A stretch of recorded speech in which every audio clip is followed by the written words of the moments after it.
예배 고향 온 사랑하는 가족들 환영하고 축복합니다.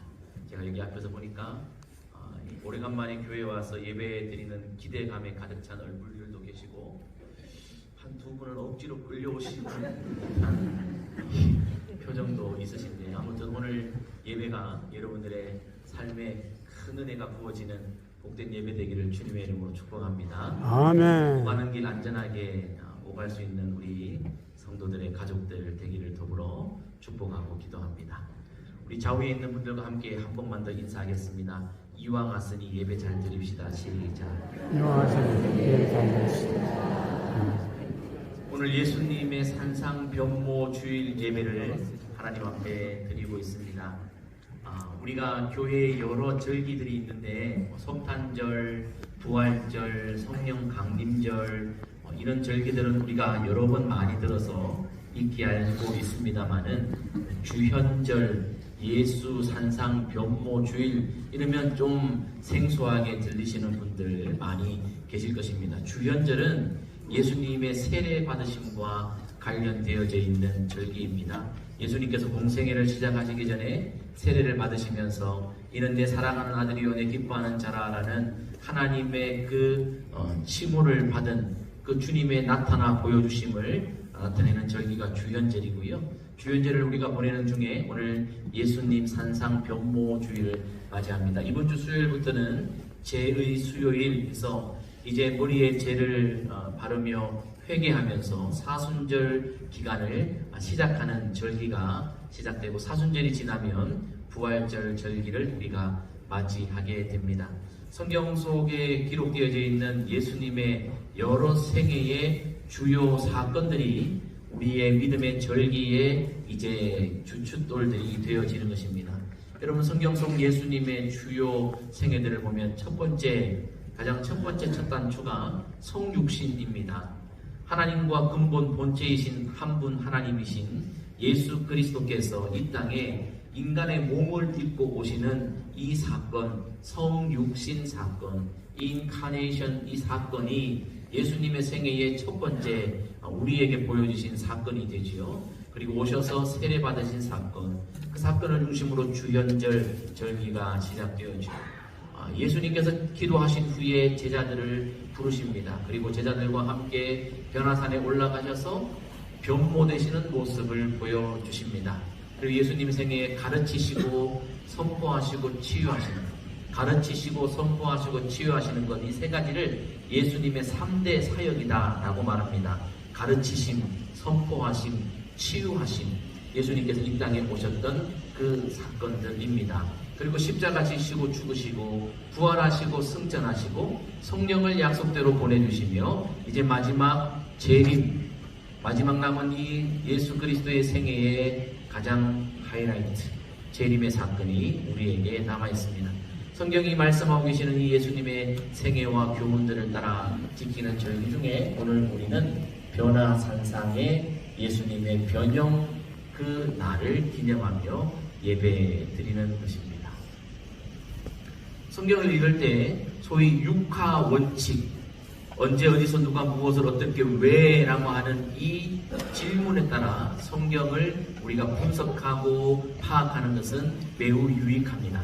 성경을 우리가 더 깊고 입체적으로 볼 때에 이 질문들을 통해서 성경을 파악해가면 쉽게 그 성경을 이해할 수 있습니다. 그래서 그 성경 속에 하나님이 어떤 분이신지, 우리 인생은 어떤 존재인지, 그렇다면 우리는 그 하나님 앞에서 어떻게 살아내야 하는지에 대한 답을 우리는 성경 속에서 얻어낼 수가 있는 것입니다.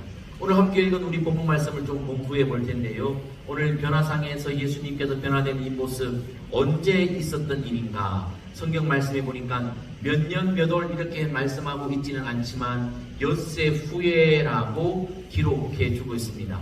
원어 성경, 헬라어 성경을 보니까 그리고 엿새 후에라고 해서 그리고라고 하는 접속사를 기록해 놨습니다. 그래서 요즘 번역된 새번역 성경 버전에는 그리고 엿새 후에라고 그렇게 친절하게 번역을 해뒀습니다. 우리 개역개정 성경에는 엿새 후에라고 기록했습니다. 예수님께서 변화산에서 변화된 이 사건은 그리고 엿새 뒤에 일어난 일이구나라는 것을 알게 됩니다. 그러면 궁금해집니다. 그러면 그 엿새 사이에 어떤 일들이 있었는가라는 질문이지요.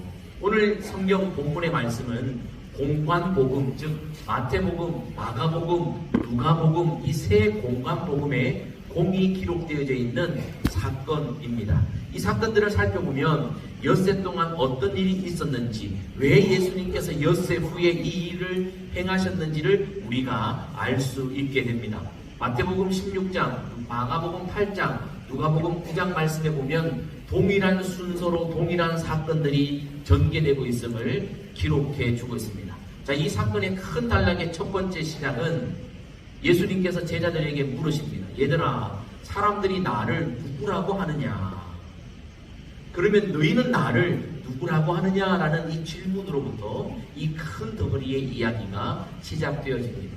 그 질문에 베드로가 아주 멋진 대답을 하지요. 주는 그리스도시요 살아계신 하나님의 아들이십니다 라고 마태복음 16장 16절, 마가복음 8장 31절, 누가복음 9장 20절에서 베드로가 이렇게 위대한 신앙의 고백을 합니다. 이 위대한 신앙의 고백을 들으시고 성경 말씀에 보면 비로소 그때 예수님께서 1차 순환 예고를 하십니다. 즉 예수님께서 처음으로 제자들에게 내가 십자가에 죽을 거야, 내가 십자가의 고난을 받을 거야, 내가 이 종교 지도자들에 의해 죽임을 당할 거야, 그리고 십자가 그 사건 뒤에 부활이 있을 거야 라고 하는 것을 말씀하기 시작하십니다.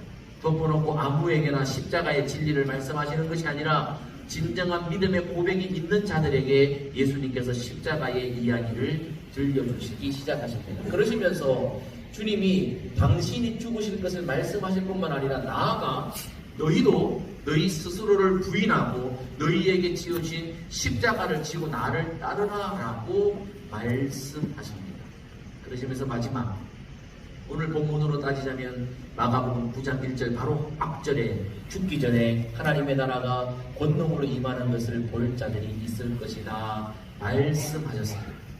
이 일련의 사건들이 엿새 동안 쭉 일어났습니다. 마치 파도가 밀물처럼 확 다가오듯이 아직 아무런 마음의 준비가 되어 있지 않는 제자들, 아직 하나님 나라에 대해서 잘 모르는 제자들, 아직 예수님의 생애에 대해서 잘 모르는 제자들에게 훅 하고 이 큰 사건이 다가왔습니다.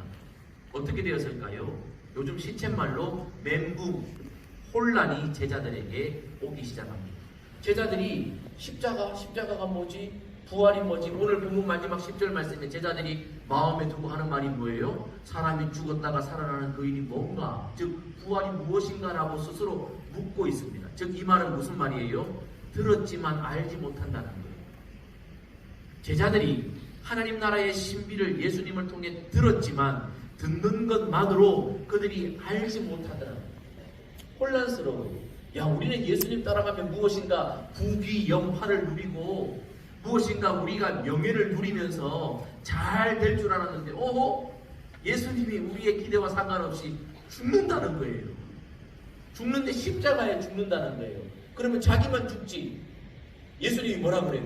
너희도 너희 스스로를 부인하고 너희 십자가를 지고 나를 따르라 라고 말씀하시는 거예요. 와, 기가 찬 거예요. 살기 위해, 잘 되기 위해 예수님 따라왔는데 예수님 하시는 말씀이 자기도 죽는데 너희도 죽으라는 거예요. 혼란스러운 거예요. 이게 도대체 무슨 말인가? 이 혼란의 날들이 하루 이틀 사흘하고 엿새 동안 계속해서 제자들에게 이루어진 그때에 예수님께서 제자들을 위해 특단의 일을 행하셨다는 것입니다. 그 사건이 변화산에서 예수님이 변화되는 모습을 제자들에게 보여주신 것이죠. 왜 이것을 보여주셨을까? 우리가 그것을 한번 배워보면 좋을 것 같습니다. 어디에서 예수님 변화되어졌으며 누구에게 이것을 보이셨는가?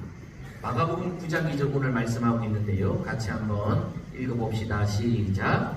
엿새 후에 예수께서 베드로와 야고보와 요한을 데리시고 따로 높은 산에 올라가셨더니 그들 앞에서 변형되사. 네, 엿새 후에 베드로와 야고보와 요한을 데리시고 높은 산에 올라가셨다. 높은 산 어딘지는 정확히 알 수 없습니다. 많은 사람들이 추측합니다만은 정확히 알 수는 없습니다. 분명한 것은 높은 산이요. 이곳에서 예수님이 변형, 변화되셨기 때문에 이 산을 가리켜 우리는 변화산이다 그렇게 통칭해서 부릅니다. 높은 산, 변화산에 예수님께서 올라가셨는데 여기서 한 가지 의문이 듭니다. 베드로, 야고보, 요한을 데리고 따로 올라가셨다. 여기서 딱 걸리는 거예요. 예수님이 변화됐다는 것을 의심하는 것이 아니라 궁금증이 생기는 거죠. 여러분 성경을 읽으실 때 의심하는 것 말고 궁금한 것은 아주 좋은 거예요. 성경을 자꾸 궁금해서 왜 이러지? 라고 하는 질문들을 통해서 성령의 감동을 따라 성경을 우리가 더 깊이 알아갈 수 있습니다. 여러분 여기서 걸리지 않습니까? 예수님 왜 차별하시지? 생전에 죽었다 깨어나도 예수님이 변화산에서 변화되는 영광스러운 모습을 누가 보겠어요? 누가 보겠어요? 그 영광스러운 사건에 12제자 다 데리고 가시지 왜 3명만 데리고 가시냐고. 예수님 뭐 사랑의 예수님이라 그러시더니 너무 편애하는 것 아니에요? 예수님 혹시 얘들에게 뇌물 받으신 거 아니에요? 예수님도 이 세상 사람들처럼 똑똑하고 잘나고 1등하는 그런 수준 높은 사람들하고만 끼리끼리 노시는 그런 분인가? 라는 의문이 들지 않습니까? 여러분 눈초리가 저기 목사가 믿음이 전혀 없어가지고 이런 눈초리를 보시는 것 같은데 아니요 여러분 저만 그런 게 아니에요. 성경에 기록되어 있는 많은 역사 속에 많은 성경의 학자들이 여기에 똑같은 질문을 했더라고요. 그리고 답을 스스로 이렇게 여러 추측을 했어요. 어떤 학자들은 이렇게 말합니다. 예수님께서 제자들을 불러놓으시고 얘들아 내가 이제 높은 산에 올라갈 거야. 그리고 거기 가서 기도할 거야. 함께 갈래? 라고 말씀하셨다는 거예요. 그런데 제자들이 딱 들어보니까 평지에서도 기도하는 게 쉽지 않은데 기도하러 갔는데 어디로? 높은 산으로. 에라이 나는 포기. 예수님을 따라가거든요. 나 예수님 쫓긴 할 때 높은 산까지 따라가서 기도할 마음은 없어요. 여기서도 기도 잘 안 되는데 뭘 거기까지 가서 기도해요? 라고 제자들이 주저앉았다는 거예요. 그런데 그 중에 3명 베드로와 야고보와 요한은 따라 나섰다. 이렇게 해석하는 학자들이 있어요. 또 어떤 학자들은 이렇게 얘기합니다. 이 변화산의 이 사건이 모두에게 다 필요한 사건이 아니기 때문에 필요한 일부분만 데리고 가셨다라고 해석하는 학자들이 있습니다. 그리고 어떤 학자들은 많이 이렇게 해석합니다. 저는 이 해석이 옳은 것 같아요. 뭐냐? 12제자 중에 베드로와 야고보와 요한의 주님을 향한 사랑과 헌신이 가장 뛰어났다. 저는 이 해석이 참 좋은 것 같아요. 높은 산에 기도하러 가자라고 했을 때 베드로와 야고보와 요한은 예수님을 향한 사랑, 열정, 순종, 그 신뢰 때문에 예수님 가시는 길이면 어디든지 가고 하시는 일이면 어디든지 하고자 하는 그 열정이 있었다는 거죠. 그래서 예수님은 그 열정을 그대로 받으셔서 그들을 데리고 따로 가셨다는 거예요. 여러분 제가 우리 아들한테 늘 하는 말이 있어요. 아들아, 네가 1등하고 2등하고 3등하고 이게 중요한 게 아니야. 1, 2, 3등 한다는 얘기는 아니고요. 1등하고 2등하고 3등하고 하는 게 중요한 게 아니야. 등급을 잘 받아오는 게 중요한 거 아니야. 중요한 것은 네가 얼마나 최선을 다했느냐야 라고 제가 우리 아들한테 가르칩니다. 아주 훌륭한 아빠죠. 그렇지 않습니까? 등수가 뭐가 중요해요? 등급이 뭐가 중요해요? 얼마나 지가 열심히 했느냐, 최선을 다했느냐, 그게 중요한 건 아니겠어요? 예수님이 지금 12제자 중에 순위를 매겨놓어서 1등, 2등, 3등 하는 애들 데리고 가신 게 아니에요. 예수님을 정말 신뢰하며 열정적으로 헌신하며 사랑하는 그들의 마음을 그대로 받으신 거예요. 그리고 그들을 따로 데리고 가셨어요. 여기서 우리가 또 질문, 야, 그래도 예수님 안 가려고 하는 애들 좀 열심히 붙들어서 같이 가야 되는 거 아니야? 왜 예수님 왜 이렇게 불공평하셔? 라고 말하죠. 여러분 아니요. 하나님 나라의 법칙은요 늘 공평합니다. 여러분 열심히 일하는 사람들이 많이 얻는 것, 게으른 자들이 적게 얻는 것, 이게 불공평입니까? 이게 공평이에요. 달란트 비율을 보세요. 많이 가진 자는 더 가지게 되고 적게 가진 자는 그 가진 것까지 빼앗기게 되는 게 하나님 나라의 법칙이에요. 왜 그런 줄 압니까? 악하고 게으르기 때문에. 많이 남겼느냐 적게 남겼느냐 이게 중요한 게 아니라 그 근본 중심이 악하고 게으르기 때문에 악하고 게으른 자들에게 맡길 수가 없는 거예요. 착하고 충성된 자들에게 더 주시는 것, 이게 하나님 나라의 공평이에요. 여러분 공산주의가 왜 안 됩니까? 일 안 하고 똑같이 받으려고 하니까 문제 아니에요. 일한 만큼 얻는 것, 뿌린 대로 거두는 것, 이게 하나님 나라의 법칙이요. 이게 공평한 거예요. 지금 베드로와 야고보와 요한은 주를 향한 열정이 불타오르고 있었어요. 주님 말씀이라면 높은 산도 괜찮습니다. 주님 말씀이라면 기도하는 것도 내가 괜찮습니다. 라고 그렇게 나아가는 거예요. 여러분, 이 말이 일리가 있는 것이 잘 보세요. 베드로와 야고보와 요한을 따로 데리고 가신 성경의 사건들이 적어도 5번 이상 성경에 기록되어져 있습니다. 오늘 변화산의 사건, 베드로와 야고보와 요한을 따로 데리고 주님이 가셨습니다. 그리고 베드로의 장고를 고치시는 현장에 이 셋이 있었습니다. 야이로의 딸을 살리는 그 현장에도 이 셋만 있었습니다. 감람산에서 겟세마네 동산에서 기도할 때 주님의 가장 가까이에 이 셋이 있었습니다. 왜 그랬을까요? 매번 주님이 잘하는 애들만 잘하신 아니요. 잘 보세요. 시체가 있는 곳, 병든 자가 있는 곳, 냄새나는 곳, 높은 산 땀 흘리는 곳, 힘든 곳, 그곳까지 베드로와 야고보와 요한은 가는 것을 주저하지 않았습니다. 여러분, 예수님 주변에도 수많은 사람들이 있었습니다. 여러분, 적어도 여러분 500 이후의 기적 때 5,000명의 남자들이 있었습니다. 400 이후의 기적 때 적어도 4,000명의 사람들이 있었습니다. 여러분, 예수님 부활하신 것을 500명의 사람들이 눈으로 봤습니다. 적어도 또 그 밑으로 들어가면 120문도가 성령을 받았습니다. 그 밑으로 내려가면 70명의 전도인들이 있었습니다. 그 밑으로 내려가면 12명의 제자가 있었습니다. 그 안으로 들어가면 3명의 제자들이 또 있었습니다. 뭘 말합니까? 차별입니까? 아니요. 누가 더 예수 그리스도에게 뜨거운 사랑과 열정으로 다가가느냐? 누가 주님의 말씀에 어디든지 아멘하고 순종하고 뒤쫓을 각오가 되어 있느냐? 이것을 성경이 말씀하고 있습니다. 제자라고 다 똑같은 제자가 아닙니다. 성도라고 다 똑같은 성도가 아닙니다. 여러분, 저와 여러분들을 한번 돌아보시기 바랍니다. 주님 가시는 곳이라면 높은 산이라도 나 아무것도 따져 묻지 않고 따라갈 의향이 있습니까?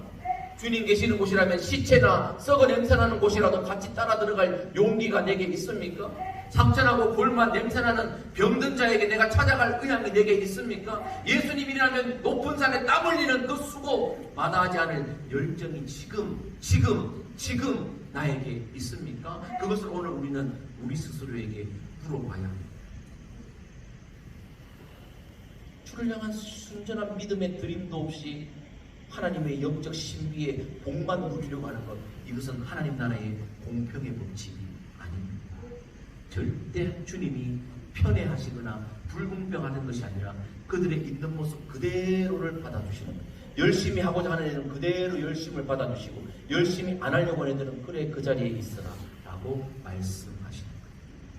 주께서 사랑하시는 성도 여러분, 이 예수님 변화산의 병무한 이 주일을 기념하는 오늘 주일, 저와 여러분들 주님께 한 걸음 더 가까이 나아가는 주님의 제자 중에 제자가 되기를 결정하고 주님의 부르심에 응답할 수 있는 저와 여러분 될 수 있기를 주님의 이름으로 축복합니다. 아멘. 축복합니다. 아멘. 이왕 믿는 거 잘 믿고, 이왕 예배 왔으면 잘 드리고, 이왕 살 인생 후회 없이 사시기를 주님의 이름으로 축복합니다. 아멘. 어차피 여러분 명절 때 집에 왔으면 웃는 낯으로 부모님 뵙고, 어차피 왔으면 좋은 얘기하고 그래야 되지. 꼭 이렇게 할 필요가 뭐가 있어. 할렐루야. 좌우에 있는 분들과 함께 한번 빵긋 천사의 미소로 한번 웃읍시다. 시작. 자, 그럼 이 변화산에서 어떤 체험을 했습니까? 마가복음 9장 오늘 3절에 이런 말씀이 있습니다. 같이 한번 읽습니다. 시작. 역시 광채가 나며 세상에서 빨래하는 자가 그렇게 희게 할 수 없을 만큼 매우 희어졌더라. 인간의 언어가 얼마나 유한하고 한계적인지 표현할 수 있는 표현법이 없는 거예요. 경험한 대로 얘기하는 거예요. 빨래하는 자가 그렇게 더 희게 할 수 없을 만큼, 이렇게 표현할 수밖에 없을 만큼 주님이 환하게 광채가 나셨다는 거예요. 그분의 옷과 그분의 얼굴이. 오늘 마가복음 9장에는 이렇게 짧게 설명해 뒀는데, 오늘 본문과 똑같은 병행 본문인 마태와 누가복음의 말씀에 보면 조금 더 상세하게 우리에게 주님의 광채의 변화된 모습을 묘사해 주고 있습니다. 마태복음 17장 2절에 그들 앞에서 변형되사 그 얼굴이 해같이 빛나며 옷이 빛과 같이 희어졌더라. 누가복음 9장에는 기도하실 때 용모가 변화되고 그 옷이 휘어져 광채가 나더라. 여러분, 예수님이 여기서 변형되신 것은 평소에 눈이 작았는데 눈이 커졌다, 콧대가 낮았는데 콧대가 높아졌다, 이런 변형이 아닙니다. 예수님이 변화산에서 변형된 것은 천상의 모습, 즉 성육신 하시기 전에 참 신으로서 계셨던 그 모습으로 변모되신 거예요. 원래의 모습대로 변화된 거예요. 그래서 여러분, 사도 요한이 밤모섬에서 계시록의 말씀을 환상으로 받았을 때 그 역시 예수님을 보고 천상에 있는 본래의 예수님의 모습을 이렇게 묘사합니다. 가슴에 금띠를 띠고 계시다. 가슴에 금띠가 있으면 얼마나 밝게 빛나겠어요? 머리털과 털이 희기가 흰 양털 같고 눈과 같았으며 그 눈은 불꽃같이 빛나고 있었으며 그 발도 빛난 주석같이 빛나고 그의 음성은 많은 물소리와 같으셨으며 16절 그의 얼굴은 해가 힘있게 비치는 것 같더라. 이게 이제 사도 요한의 표현이에요. 여러분, 해가 힘없게 비치면 어떻게 돼요? 그래도 밝아요. 우리 해 자주 제대로 못 봐요. 해 한번 보고 왔어요. 눈 감아보세요. 계속 눈에 잔산이 남는 거예요. 여러분, 근데 그 해가 힘있게 비친다. 즉 말로 표현할 수 없을 만큼 빛나는 그 얼굴, 그것이 원래 예수님의 얼굴이셨습니다. 그런데 육신을 입고 이 땅에 오셔서 사람의 모습으로 보이시기에 제자들이 보고 만지던 얼굴이 되었던 거죠. 변화산에서 예수님은 원래 천상의 신의 모습으로 변형되셨습니다. 그것을 제자들이 보게 되었다. 신비롭죠. 둘 중에 하나입니다. 성경이 만화책과 같은 허구를 썼든지 아니면 진짜 그분은 하나님이시든지 둘 중에 하나입니다. 믿고 믿지 않고는 오늘 이렇게 있는 우리가 결정하는 것입니다. 제가 바라기는 모두 믿으시기를 주님의 이름으로 축복합니다. 아멘. 혹시 안 믿어지시면 한번 믿어주시기를 주님의 이름으로 간곡히 부탁합니다. 믿자마야 본전이다. 한번 믿어보세요. 안 믿어도 여러분 살 수 있고 믿어도 살 수 있으면 믿고 한번 살아보세요. 믿음으로 놀라운 역사가 일어날 줄 믿습니다. 아멘. 그곳에서 어떤 체험을 합니까?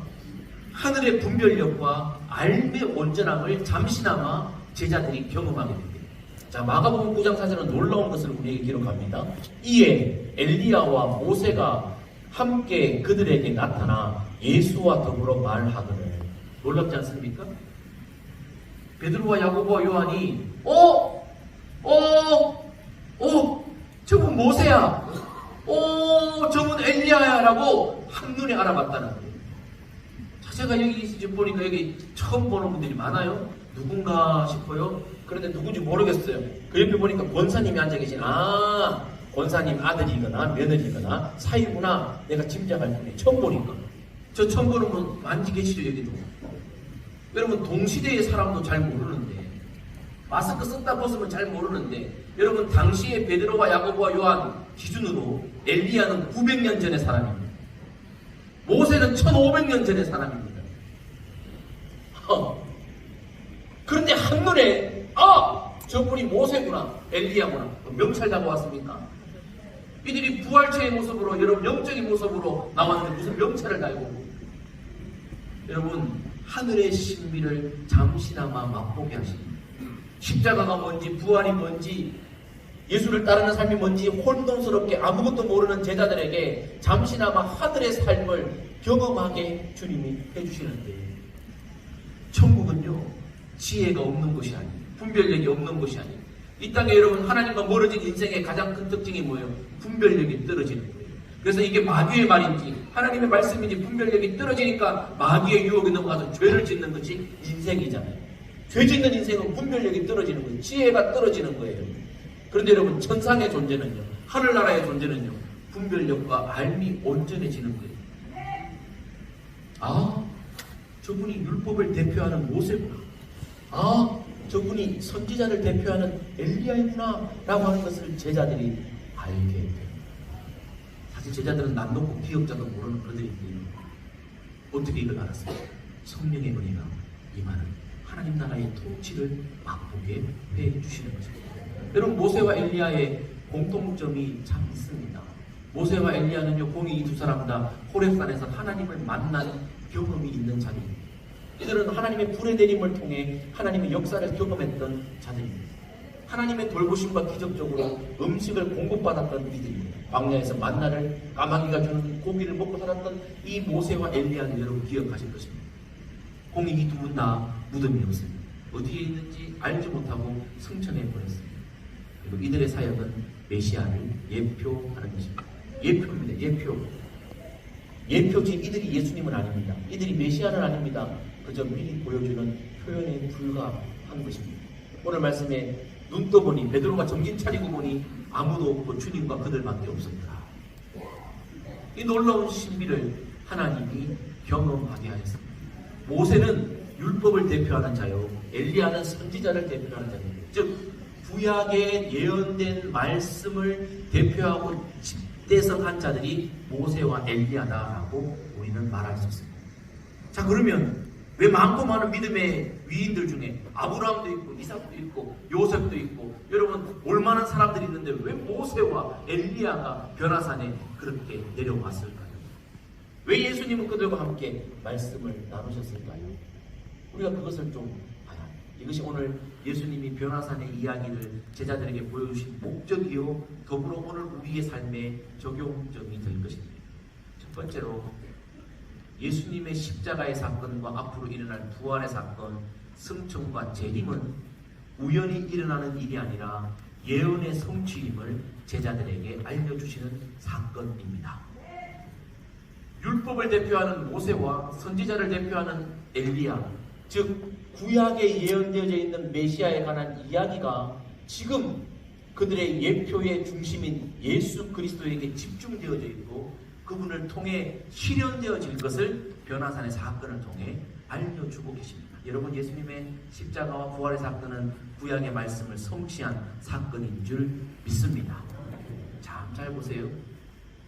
잘 보세요. 그들의 대화의 내용에서 이것을 우리는 알 수 있습니다. 자, 모세와 엘리야와 예수님이 딱 서서 말씀을 나누신 무슨 대화를 하시는가? 무슨 대화를 하시는가? 궁금하지 않으세요? 어떤 말씀을 하셨을까? 누가복음 말씀에 보니까 이 일에 대해서 우리에게 구체적으로 말합니다. 이렇게 기록되어 있습니다. 같이 한번 읽습니다. 시작. 영광중에 나타나서 장차 예수께서 예루살렘에서 별세하실 것을 말하시되. 네, 지금 여러분들처럼 이렇게 감정 없이 읽으면 이게 별 의미가 없는 지나가는 한 구절에 불과한데요. 이거 아주 신학적으로 중요한 구절입니다. 조금 어려울 수 있습니다만 한번 보겠습니다. 이 구절에서 중요한 단어가 세 단어가 있습니다. 장차 별세하실 것을, 이것을 헬라어 언어로 보면 에밀렌, 플레룬, 엑소돈이라고 하는 주요한 단어를 통해 우리가 좀 살펴볼 수 있습니다. 에밀렌이라고 하는 이 단어는 임박한 미래에 확실히 일어날 사건을 표현하는 단어입니다. 플레룬이라고 하는 이 단어는 무엇을 성취하다라는 의미의 단어입니다. 즉 앞으로 무슨 일이 일어날 것인데 이것은 우연히 되는 일이 아니라 성취하는 일이라는 거예요. 그게 뭐냐? 별세에 관한 일, 죽음에 관한 일이에요. 이게 무슨 말이에요? 예수님께서 십자가 지시고 죽으시는 그 사건은 우연히 일어나는, 예수님의 죽음은 예수님이 자연사, 연세가 돼서 자연이 죽는 것, 사고사, 교통사고 당해서 죽는 죽은 그런 자연사나 사고사가 아니라 언약을 성취하는 언약의 성취의 사건이라는 거예요. 그 일이 일어나는데 임박한 미래에 일어나는, 곧 일어나게 된다는 것입니다. 예수님의 십자가 사건은 구약의 예언의 성취인 줄 믿습니다. 그것을 누가 증명해줘요? 율법과 선지자의 대표자인 모세와 엘리야가 증명해 줍니다. 우리 구약시대 사람들이 예언한 것을 당신이 응하게 된 것입니다. 근데 예수님의 그 죽음을 나타내는 별세라는 단어를 엑소돈이라는 단어로 씁니다. 이 원어는 엑소도스입니다. 들어보셨죠? 탈출, 출애굽기 할 때 엑소도스예요. 탈출하는 게. 여러분, 구약의 출애굽 사건은 신약의 메시아의 사건의 예표입니다. 여러분, 세상과 죄로 상징되어지는 애굽을 탈출해서 가나안 땅으로 가는 것, 이게 구원의 여정이죠. 이스라엘 백성들이 한 것은 아무것도 없습니다. 가만히 있어서 주의 구원을 본 것밖에 없습니다. 어린 양의 피의 값으로 말미암아 그저 애굽 땅에서 탈출함을 당해 가나안 땅으로 옮겨지게 되는 것입니다. 마찬가지로 예수 그리스도의 별세 죽으심은 그저 자연사나 사고사가 아니라 언약을 성취하는 일인데 그 일이야말로 구약 출애굽기 엑소더스의 그 사건의 예표를 응하시는 사건으로 예수 그리스도의 죽으심은 이 땅 가운데 있는 죄 가운데 억눌려 있는 모든 자들을 죄로부터 탈출해내는 구원의 사건이라는 겁니다. 할렐루야. 이 사실을 변화산에서 예수님이 지금 제자들에게 눈으로 보여주고 계시고 그 일을 모세와 엘리야를 통해 확증하고 계시며 그 일을 부활체의 모습으로 나타낸 영적 존재의 만남들을 통해 보여주고 계시다는 겁니다. 여러분, 십자가 사건은 우연의 사건이 아니라 언약의 성취인 줄 믿습니다. 아멘. 예수님의 죽음은 우리를 죄 가운데서 탈출시켜주시는 구원의 사건인 줄 믿습니다. 아멘. 그리고 무엇보다 중요한 게 뭐예요, 여러분?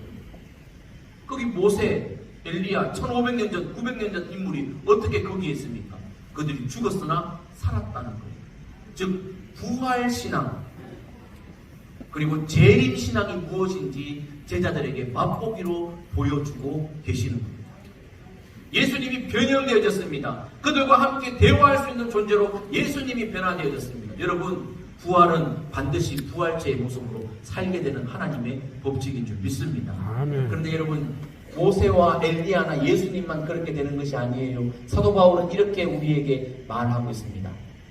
빌립보서 3장 22절 세 번역 성경으로 읽습니다. 시작. 그분은 만물을 복종시킬 수 있는 권능으로 우리의 비천한 몸을 변화시키셔서 자기의 영광스러운 몸과 같은 모습이 되게 하실 것입니다. 아멘. 아멘입니까? 믿으시기를 주님의 이름으로 축복합니다.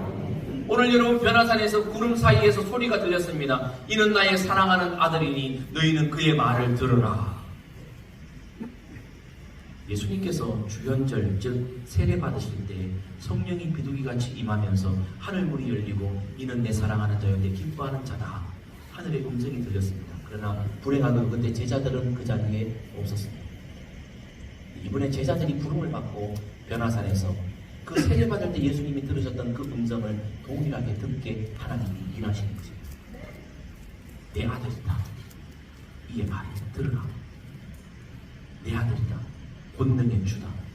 여러분, 예수님이 권능을 가지고 스스로 변화하실 수 있는 그 분이라면 그분을 믿는 우리도 능히 그분이 그 권능으로 변화시켜 주실 줄 믿습니다. 아멘. 이것을 믿는 것이 믿음이에요. 변화산의 사건은 우리도 예수님 안에서 그렇게 변화될 수 있다는 부활신앙, 재림신앙에 대해서 가르쳐 주시는 예수님의 큰 가르치심입니다. 그분이 권능이요 하나님의 아들이심을 가르쳐 주시는 거죠. 그러므로 예수님께서 이런 목적으로 변화산의 사건을 행하셨다면 오늘 우리에게도 동일한 적용이 정해져 있습니다. 주께서 사랑하시는 성도 여러분, 예수님은 하나님이시며 하나님의 아들이심을 믿으시기를 주님의 이름으로 축복합니다. 아멘. 변화산에서 모세와 엘리야와 예수님이 영적인 존재로, 부활의 존재로, 재림의 존재로 함께 만났던 것처럼 우리도 주님 안에서 그렇게 만날 수 있음을 믿으시기를 주의 이름으로 축복합니다. 아멘. 혹시 변화산 사건 이전에 엿새 동안 민물처럼 밀려오는 여러 가지 일들에 혼돈스럽고 내가 믿는 건지 안 믿는 건지, 내가 잘 믿고 있는지 잘 못 믿고 있는지, 내가 가는 길이 옳은지 그런지, 내가 지금 잘 살고 있는지 못 살고 있는지 혼돈스러운 분들이 계십니까? 오늘 변화산의 사건을 경험하고 신비로운 영적 경험을 한 이후에 예수님을 따랐던 제자들처럼 여러분들의 눈이 열리기를 주님의 이름으로 축복합니다. 우리가 걸어가는 이 믿음의 길 끝에 반드시 부활과 재림의 영광이 있을 줄 믿습니다. 아멘. 오늘 변화산의 예수님처럼 우리도 영적인 존재로 영생복락하는 그 일이 반드시 우리 앞에 이루어질 줄 믿습니다. 아멘. 적어도 오늘 예배드리는 우리 모두 중에 한 번도 빠짐없이 부활신앙, 재림신앙, 하나님의 아들 예수 그리스도에 대한 절대 믿음이 저와 여러분들에게 있고 뜨거운 열정과 주를 향한 헌신으로 변화되는 삶들이 날마다 일어나는 실제가 되기를 주님의 이름으로 축복합니다. 아멘. 축복합니다. 아멘. 함께 찬양하겠습니다. 찬송